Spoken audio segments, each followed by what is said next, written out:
January 7th, 9:48am, District Court Defendant Lobby number 1. Hello everyone, Triple S back with more Phoenix Wright. It's a new trilogy with trials and tribulations and recipe for turnabout.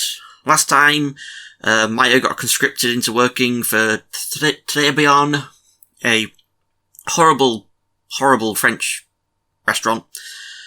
And we spoke to a dirty old man, and we bumped into, very briefly, our copycat, our phony, who was really red-skinned but had the same hair. And now we're just in court today to hopefully talk about Maggie and maybe, get her not put down for being guilty of murder. So, let's go. There she is. Oh, I see. I guess I should have expected this. Nobody saw the other guy, huh? But he was there when I took the coffee over, sir. Scout's honour. Maggie. Ah, Detective Gumshoe. Are you doing alright? How are you feeling? As if you need to ask either questions, sir. Don't let him get you down, Maggie. And don't forget to eat well, okay? Roger. And you. Yes? You'd better square this case away, got it, pal? Maggie's innocent, you hear? If you screw up, then I'll be doing some squaring away myself. Squaring away some paperwork for your arrest. I think he's serious. Hey, Detective. You're a nice guy for once, right? Yep. So you'll be able to help Maggie out, right? Really? Can you, sir? Of course. I've got the situation under control. I'm going to be the first witness on the stand today. If something I say doesn't mesh with the facts, make sure you point it out, alright?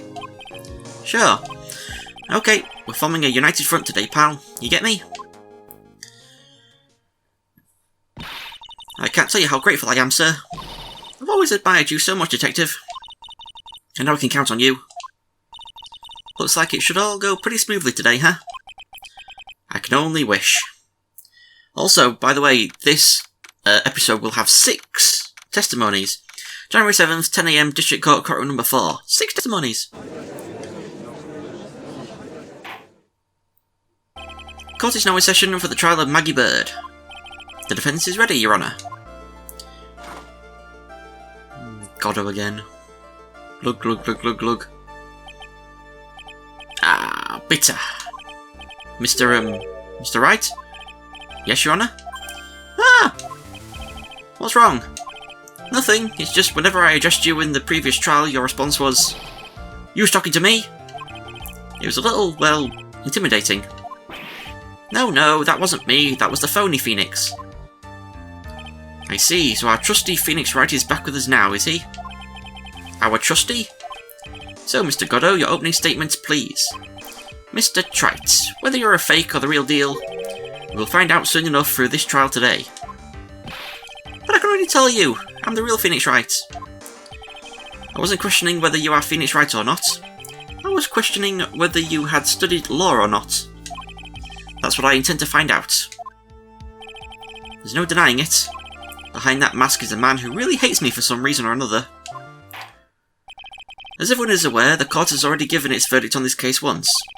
Therefore, I won't stand for irrelevant testimony during this retrial. Nor will I stand for a simple repetition of the evidence presented in the last trial. I'm not planning on repeating anything that phony me said, trust me. Now then, Mr. Goddo, please summon your first witness. There he is. Let's start with the formalities, shall we? Name and occupation. Witness, state your name for the court. Huh? Oh, sorry, sir. The name is Police Department Detective. Occupation, Dick Gumshoe. Other way around, Detective. Huh? Oh, sorry. Anyway, I'm the officer in charge of this case since yesterday, sir. Since yesterday? Yeah, the guy who was on the initial investigations tied up with another case right now. Oh, Gumshoe's really got everything under control, for everyone's sake. I see, so Detective Gumshoe, would you outline for the court the basic facts of the case? Yes, sir. The victim's name was Glenn Elg. He was a professional programmer. He was on the payroll of Blue Screens Inc., a local company. This is the victim's autopsy report. The court accepts this into evidence. Glenn's autopsy report added to the court record. And here are the floor plans of the restaurant. When the incident took place, the victim was sitting right here. The poisoned coffee was brought over to him by the waitress. The waitress bring the accused? Yeah.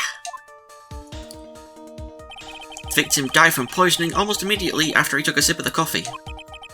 At the time of the incident, there were 2 other people in the restaurant. Mr. John Armstrong, the owner and chef, and a regular by the name of Mr. Victor Kudo. It still seems to be a very straightforward case to me. Today beyond 4 plans, and this is the court record. Come, detective, take up this hammer, and nail the defendant's coffin shut with your own 2 hands. Now then, Detective Gumshoe, let's have your testimony. Yes, sir. Okay. The incident. When the incident took place, the victim was alone at his table, sir. We understand that the guy Glenn Elg was listening to the radio at the time. Traces of poison were found in his coffee cup. What we found was potassium cyanide. That stuff really packs a punch. And, it looks like Miss Bird might have had, well, some kind of a motive.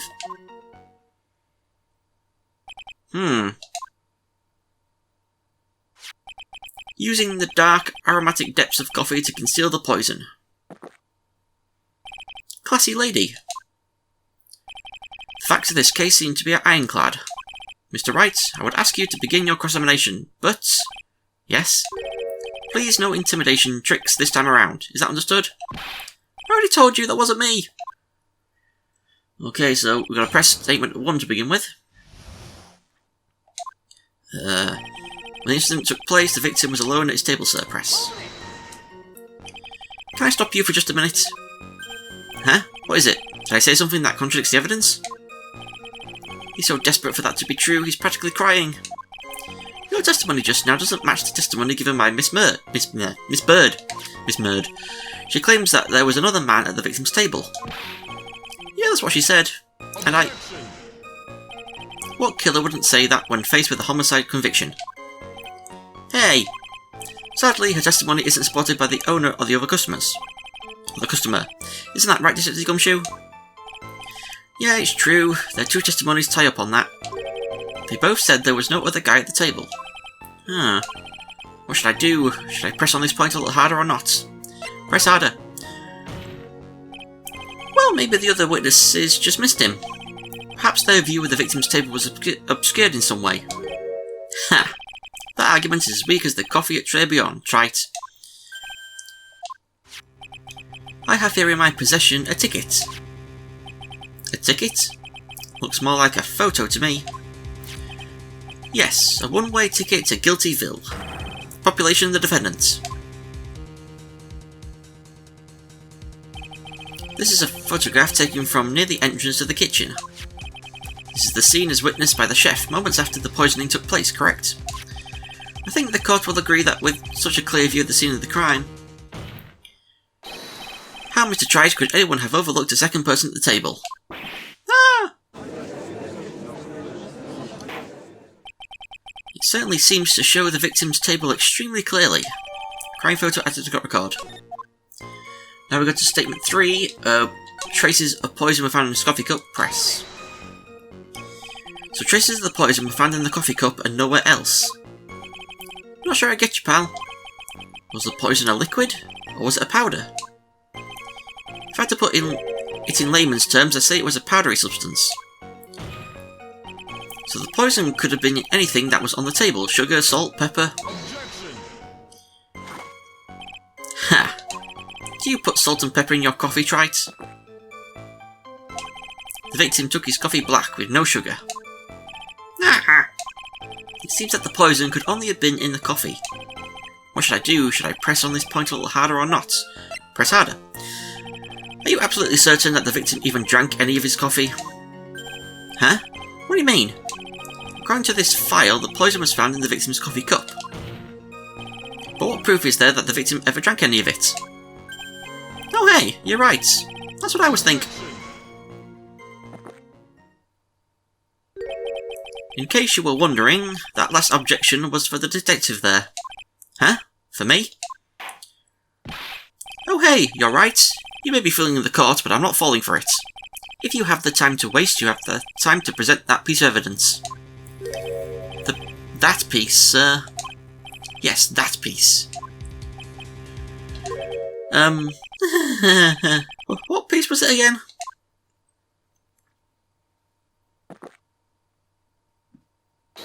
This. Should I be grateful this coffee is only hot enough to give me first-degree burns? Oh, now I remember. This is the, victim's coffee cup. Yes, the victim's cup. Take a good look at the rim. Oh yes, it's unmistakable. There's clearly a coffee stain on it. Conclusive proof that the victim did drink the poisoned coffee that was in this cup. The victim gulped down the bitter death that the waitress brought to him. Like this! For the record, the only prints on the cup were the victims and the defendants. Coffee cup added to the court record. Upon further investigation of this cup, we found a certain chemical substance. We now go to 5, and it looks like Miss Bird might have had some kind of a motive. Press. Some kind of a motive? Yeah, but if you ask me, it's been blown way out of proportion. Objection. You know what my golden rule is, detective? Chuck out a bad cup of coffee. You can always get another. Huh? I don't get it. I'm saying we can always get another witness on the stand if we have to chuck you out. Ah. So stick to the facts, detective. Now then, what was Miss Bird's motive? Come on, Gumshoe. They said she wanted to steal a lottery ticket. I knew it. That's what we heard yesterday too. You disappeared from the scene of the crime. And it wasn't just any lottery ticket. It was a winning ticket for $500,000. Mr. Armstrong knew about the ticket too, didn't he? But he stole the wrong one. Then is it possible Maggie stole the winning one? What should I do? Should I press on this point a little harder or not? Press harder. Wait a minute.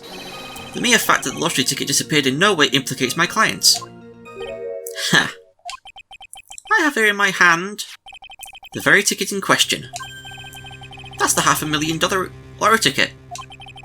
One of the female police officers found it when she was conducting a search of the defendants. What? God damn it, Maggie. Order, order. Ha! She's quite a lucky bird, our little waitress. You will submit that ticket as evidence to the court. Immediately. I better keep an eye on that ticket. The way the judge's voice is quivering. Victim's lottery ticket added to the court record. This ticket was presented to the court in the previous trial too. But it feels heavier now somehow. $500,000, you say? It's just a scrap of paper. What matters is where it was found, Your Honour. And that's on Maggie's person, unfortunately. That's enough. The facts of this case seem overwhelmingly clear to me. The defendant had ample opportunity to commit the crime of which she is charged. Furthermore, it seems beyond reasonable doubt that she did indeed commit this crime. I like an old man who knows the score. There's also the matter of the $500,000 lottery ticket. That alone provides a very credible motive. I mean, for that sum of money, even I might be tempted to bend the rules. I don't mind an old man who is weak to the siren call of money. Not good, Nick. The evidence against Maggie is starting to pile up fast. Yeah, that's because the court has ruled guilty once already. I'd say it's about time to wrap up this repeat performance. With one final decisive piece of evidence. He's got more evidence against Maggie? This is the apron the delightful Miss Bird was wearing at the time. Wow, that's not the cleanest apron I've seen. That stain looks like... it can't be blood, can it? Ha! It seems the star of our play was a little flustered. And somehow spilled coffee on herself. The coffee? That's not exactly the first thing that caught my eye. Of course, the coffee stain isn't the most interesting thing about this apron. No, there's something else that stands out even more. Something else? I presume you mean...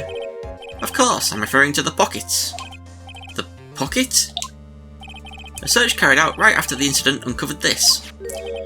Potassium cyanide. The very poison used by the killer was in her apron pocket. A bottle of poison in Maggie's pocket? Yeah, and Maggie's prints were the only ones on it. What? Order, order, order. The court will accept these items as evidence. Apron added to the court record. Potassium cyanide added to the court record. There's something still bothering me, Mr. Godot.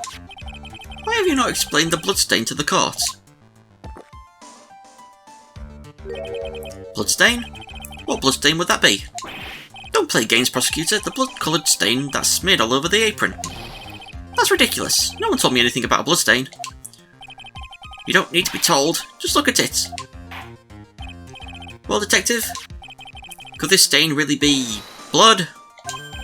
No way, sir. It's just ketchup, sir. Ketchup? She must have gotten some on her apron while taking someone their breakfast that day. You could have spoken up a little sooner, Detective Gumshoe. Pull a stunt like that again, and I'll have you drink 17 cups of ketchup, witness. I thought everyone knew what it was already. I haven't seen anything yet to make me doubt the last ruling I made on the case.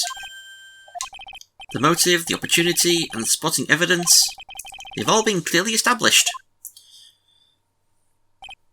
Well, Trite, it seems you really are a phony after all. You really know how to drive a man nuts. Witness, please continue with your testimony. Describe for the court the crime scene and the findings of the investigation there. Okay. The investigation! The crime was reported at 2:25 PM by a kind of scary old man, sir. Poor Maggie had passed out from the shock. It must have been really tough for her. The victim didn't have any identification on him, but we figured out who he was pretty quick, and then the investigation went smoothly.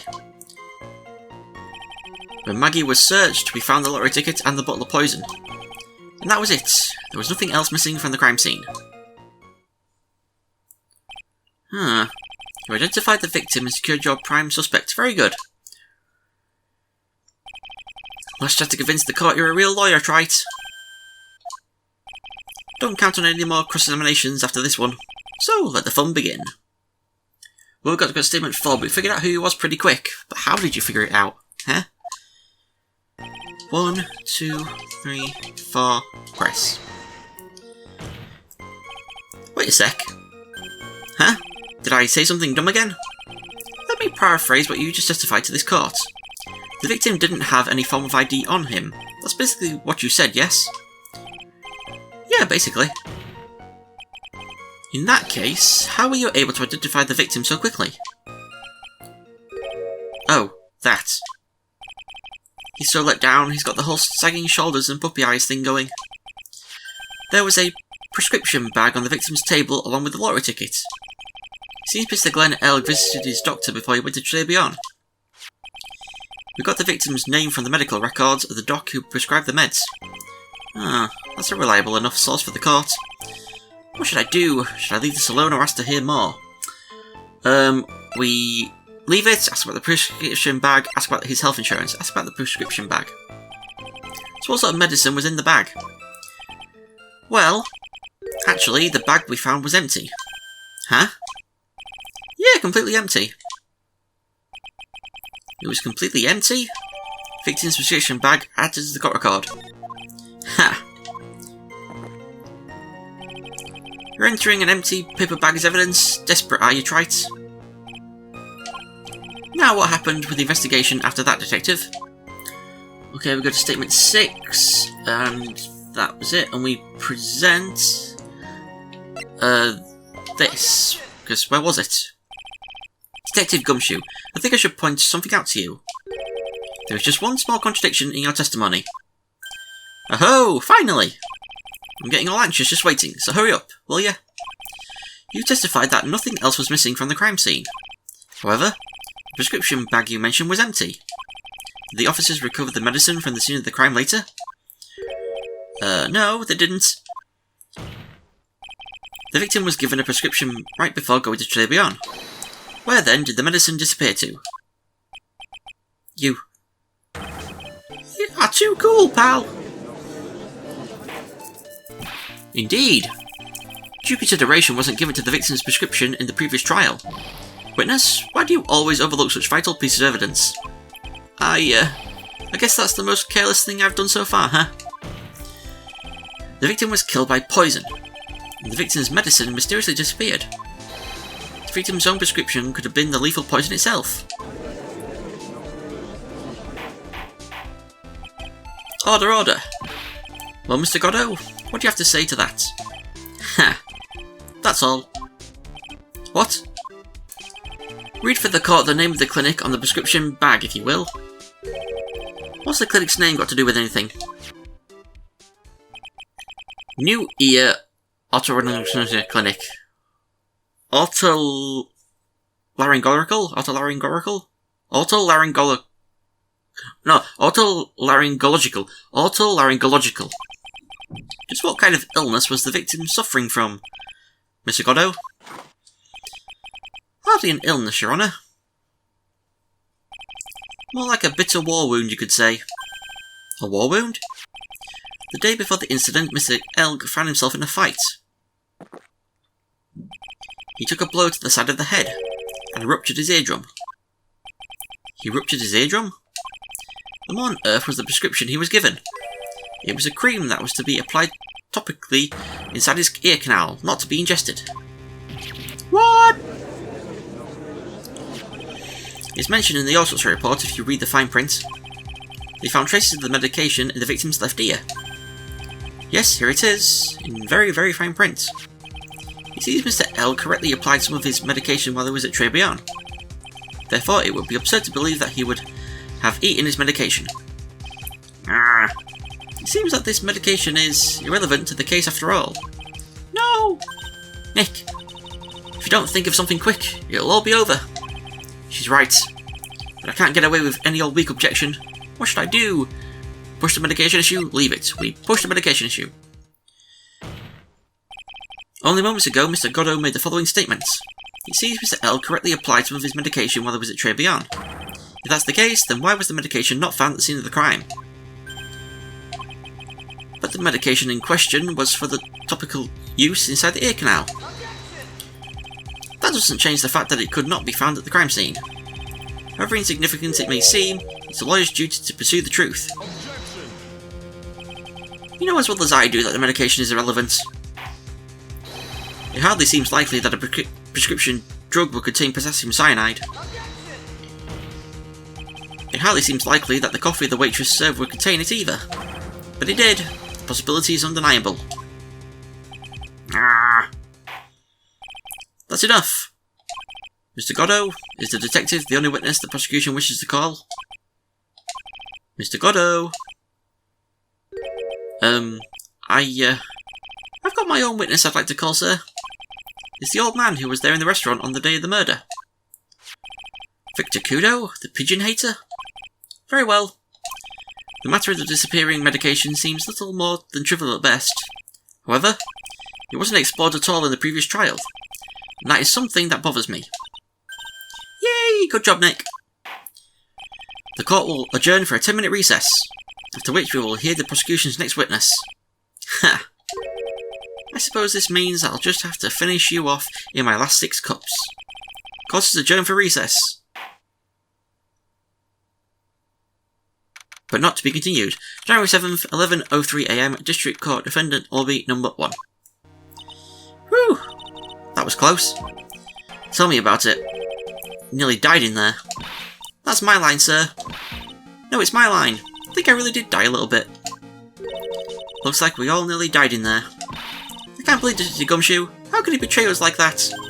Huh? He said he'd help me, but he totally set me up. I don't think he meant to do that, Maggie. He was backed into a corner. I mean, the guy's got to do his job, right? It's okay, I know all about lies and betrayal. I've had them my whole life. But it really hurt at the time. It felt like someone punched me hard in the stomach. I hate that guy. I don't ever want to see him again. Poor Gumshoe. So the next witness is going to be that old guy from the park, right? Yeah, Mr. Kudo, lover of waitress outfits and projectile seeds. I bet he's going to be really stubborn. I mean, he's pretty set in his ways, you know? Yeah, he's a big old grouch. you going to be able to handle him, Nick? Yeah, I can take whatever he throws at me. Even those never-ending bird seeds. I can't speak. January 7th, 11:15 AM, District Court, Courtroom number 4. Court will now reconvene for the trial of Maggie Bird. Mr. Goddo, your next witness, please. The prosecution calls the lucky old-timer who caught the show over a cup of coffee. Will the witness please take the stand?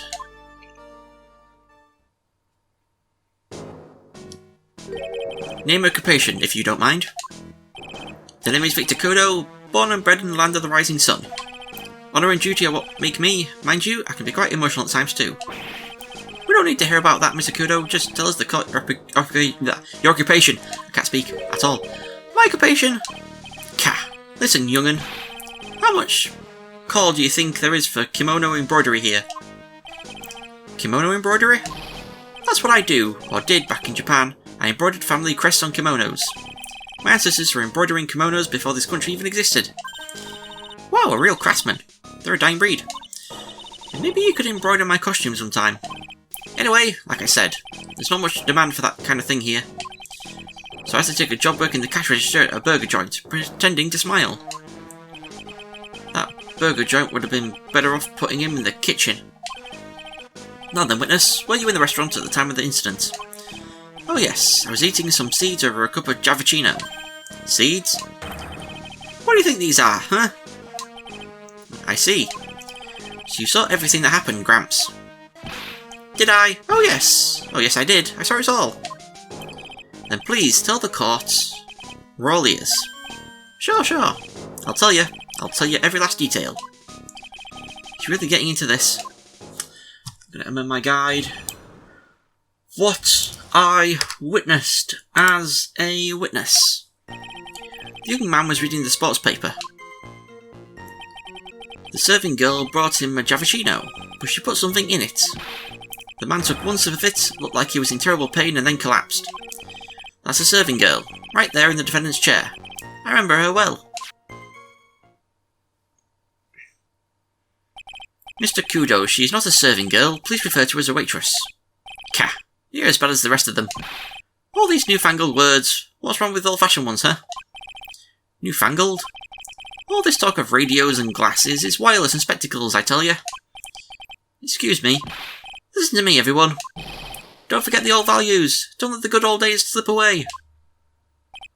Well, I think it's time to begin the cross-examination, Mr. Wright. Yes, Your Honour. Need a drink. Well, first we go to statement 4. And press. So 1, 2, 3, 4. That's a serving girl. Press. You said I remember her well in reference to the waitress.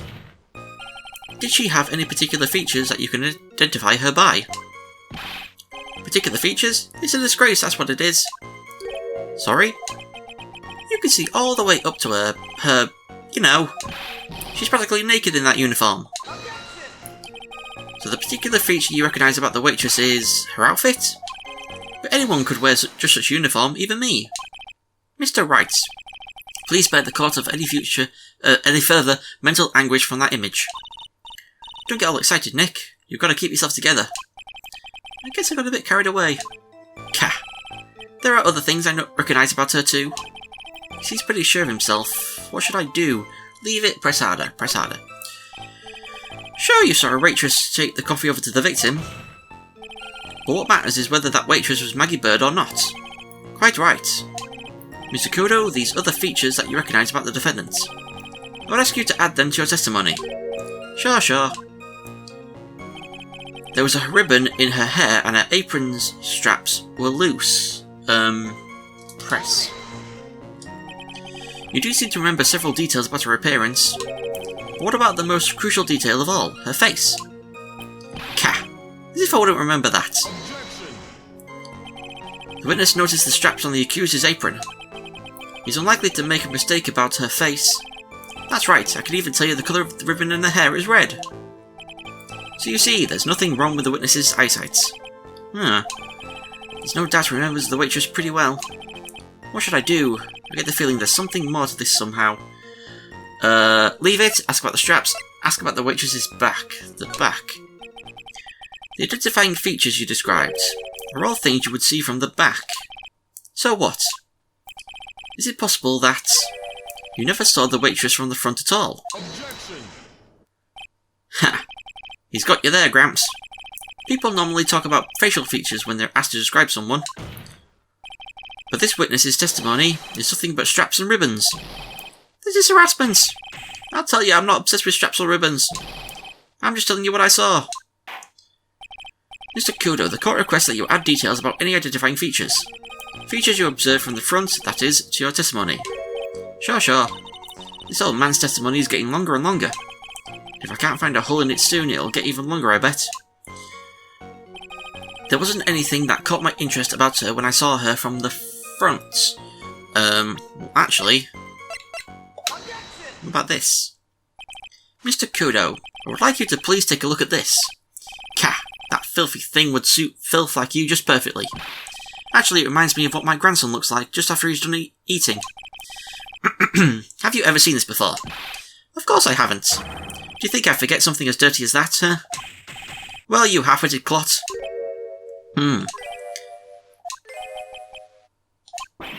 What? What is it? Ever since I said you half-witted clot, there's been an eerie silence in here. I'm losing my voice. Mr. Kudo, this apron.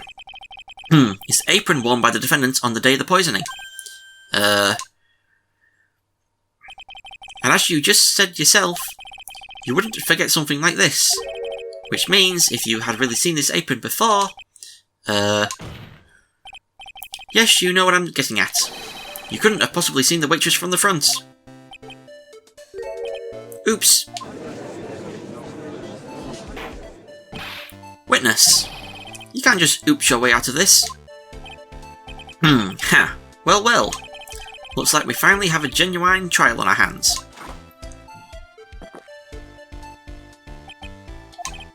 Listen, Trite. Here are the facts. On the day of the incident, there was only one waitress in the restaurant. That being the defendant, Miss Maggie Bird. Exactly. And when that one waitress put the poison into the coffee cup, this old guy was watching. I hope you understand the gravity of the situation, Mr. Kudo. The fate of the defendant may rest on what you say you remember seeing. Just tell the court exactly what you saw, Gramps. You can rely on me, Captain. My noggin's in perfect working order. I can't remember a single occasion when I forgot what burger a customer wanted. You can't remember? Probably more like he messed up so many times he's blocking it out. Very well, let's test just how good your memory and attention to detail is, Mr. Kudo. Tell us what you remember about the victim. I'm going to have another drink because my throat... About the victim. He was another of those pesky young types wearing a broken pair of spectacles. He had a newspaper in his right hand and the noisy brat kept rustling its pages. The young man was listening to the wireless. Remember that well. And the serving girl in question brought over the Javicino. The little fidget picked up the cup with his free hand and took a sip. The testimony we have just heard was to test how credible the witness's memory is. It seems to me that he remembers the victim in a great deal of detail. Oh yes, I hate those you-know-what types who are so vague about everything. How are we going to handle this, Nick? We only need to do one thing. We just need to prove that the old man's testimony and memory is shot. Nah, just cheer him up, you mean? Isn't that kind of cruel? I suppose, but it's what I do best. So we go to statement 5 and present the coffee cup, because it's on the wrong side for the lip, I think. Lip marks. 2, 3, 4, 5. If he was holding it in the other hand, it should be on the other side, right? Mr. Kudo, do you remember what you were told at the start of this testimony? That this was a way of testing the credibility of your memory. I know. There's nothing wrong with my memory, I tell you. Nothing. If I got anything wrong, I'll eat these seeds and sing the pigeon song. Care to tell us where this is going, Trite? According to Mr. Kudo, the victim was holding the paper in his right hand, while drinking coffee with his free hand, which would make that his left. Ka! What is this? Kindergarten? But I would like the court to please take a look at this. That's the cup the victim used, correct? Yes, and on the rim, you'll notice the mark left by the victim's lips. Yes, there is a stain left by the coffee. If you consider where that stain is, you'll clearly see that the victim was holding the cup in his right hand. But how? Well, Mr. Kudo, the court is waiting for your epic performance. You said you'd eat those seeds and sing the pigeon song. Ah! Mr. Kudo, I'm afraid this is simply not acceptable. I think the witness had better go back to the park where he came from. Wait! If you think I'm going to stand here and listen to you tell me I'm mad, you're wrong. I don't care about that dirty coffee cup. I know what I saw. You still insist on your testimony? That young brat was holding the cup in his left hand. Oh yes, no question. I'm a good law-abiding citizen, I am. It's that dead young hotbot and you spiky-head yahoo, who are at fault. Who, me? Thank you, old man. We've heard quite enough from you already. Don't call me old man, old man. Been around for 68 years, I have. You can't ignore me. Listen to what I've got to say! I'm sorry, Mr. Kudo, but... Sure, why not hear a little more? Mr. Goddo. But this is my 16th cup of coffee, so this is your final stand. Thank you, Captain. You can rely on Victor. Okay. Left hand or right hand? I'm right-handed myself. The boy was wearing the earpiece on the same side as the green lens of his specs. He kept fiddling with it all the time. He was fiddling with it just before he picked up the cup, too. And then he used the same hand to pick up the cup, his left hand. We know that the victim was wearing an unusual monocle over his left eye. It wasn't a monocle, Your Honour. It was a small computer monitor often used by programmers. A monitor? You mean like a television screen? The inside of the lens is a screen that displays computer data. It's called an HMD. It's a common tool in the victim's line of work. HD, TV, DVD, CD, all these newfangled letters drive me mad, but they don't matter. I know what I saw and I'm telling the truth. It's true, he doesn't seem to be lying. And those are the facts in good old black and white. Okay. Left hand or right hand? Well, see what it says. The boy was wearing the earpiece on the same side as the green lens of his specs. But... hold on. That's not right. I'm not sure what the relevance of this is, but... Mr. Kudo, there is something very strange about your observations of the victim. What? You say he was wearing the earpiece on the same side as the HMD. No question, you can lock me up if I'm wrong. It was his left ear, without a doubt. I can only see that side of his head from where I was sitting. I don't think so. What did you say? You're no doubt unaware of this fact, Mr. Kudo, but the victim couldn't hear with his left ear. His eardrum was ruptured. Eh? Traces of medication for his condition were found in his ear canal. That's right, it's impossible that the victim was wearing his earpiece in his left ear, because he couldn't even hear in that ear. Is that true, Captain? It is. Pigeon! Pretty pigeon!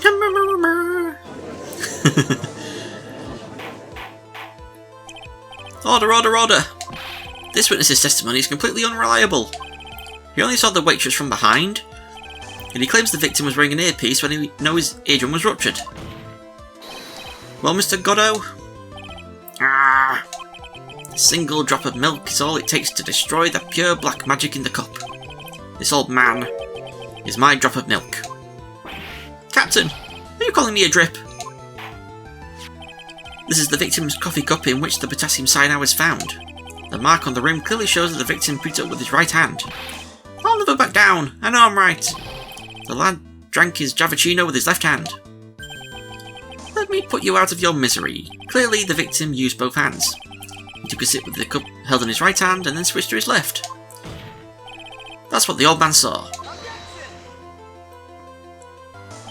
Impossible. The witness has already testified on numerous occasions that the victim died immediately after taking just one sip of the coffee. Which hand the victim used to pick up his cup is irrelevant, Your Honour. The facts still stand. With one hand or the other, Mr. L drank the poisoned coffee. Like this! Sadly, Mr. Godot, that doesn't wash. The point of this testimony was to establish whether the witness's memory is credible. And the results are clear. The testimony given by this witness is useless. Bwah!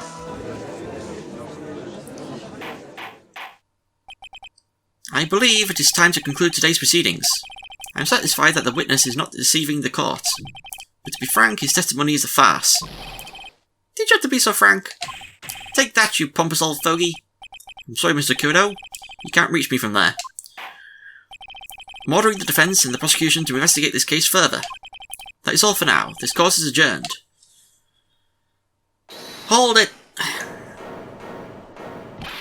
Wait! If we stop now, where does that leave me? Leave you, Mr. Kudo? Thanks to that blue-suited young upstart over there. I'm just a bumbling old man who can't even dot his T's or cross his I's now. How is your bad memory my fault? I'm sorry, Mr. Kudo, but there's nothing I can do. I kept my mouth shut until now, but there's something else the court should know. What? There's more? To be perfectly honest, it might not be anything. But I want another chance. I want another crack at you, you young shark. Me? He's looking at me like I'm some sort of evil shogun. Well, everyone, what do you say to one final showdown? The final chapter in this eccentric old man's scrapbook. Sorry, Gramps. I've already had my 17th cup of coffee. What have you got to lose, Captain? I'll give you all the Javicino you want if you come to my house after the trial. I may be 68 years old, but Victor Kudo is still a man. That's enough, witness. I believe it will be quicker for the court to just hear your testimony. You bet. Much, much quicker. I can't believe this is happening. Ha ha ha! You better get ready, youngster. I get the picture. Just quit throwing those seeds at me, would you? He's got to be using some sort of infinite ammo code for that box of seeds. Ha ha! Anyway, the final showdown. It's the final showdown. First of all, I want to stress that this might be nothing. I'm not too sure of myself. The young boy slumped over the table as soon as he took one sip of his Javicino. While the clumsy idiot upset the vase, he knocked it right over. It broke, and the strip of cloth covering the table got completely soaked. Well, how about that? Turn things upside down, huh?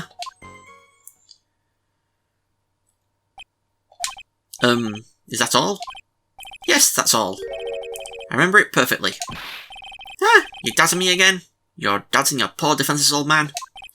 No, we're not doubting you, Mr. Kudo. Don't you get the feeling there's a question hanging on everyone's lips, Nick? Yeah, so what, probably. That's all I can think of, and I have to cross-examine this guy. You're a bird brain, that's all you can think of. Yeah, couldn't read it properly then. Very well, Mr. Wright, your final cross-examination, please. So we're going to go to statement 3, and present the crime photo. The clumsy idiot upset the vase. So there we go. Mr. Kudo, this is a photograph of the crime scene. Ha, so what? Look carefully at the table. The vase is there intact. Huh? Lost your tongue, Grandad? I'm no Grandad of yours, Hopscotch. Ow! Ow! Enough. If you throw any more seeds in this courtroom, the cleaners will be here all night. Ah! What is it now? I just remembered something. Yes, go on. The broken vase. Ah, it was on my table. What? Ah, well, you see, it startled me when that young lad collapsed. So I stood up. That must have been when it fell over. The vase on my table, I mean. The vase on your table? Yes, it was on my table. And that's how my groin came to be completely soaked.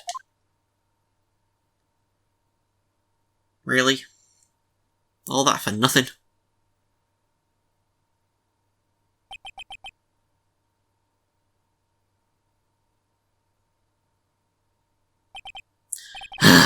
Thank you, Mr. Kudo. You've certainly earned your kudos for today.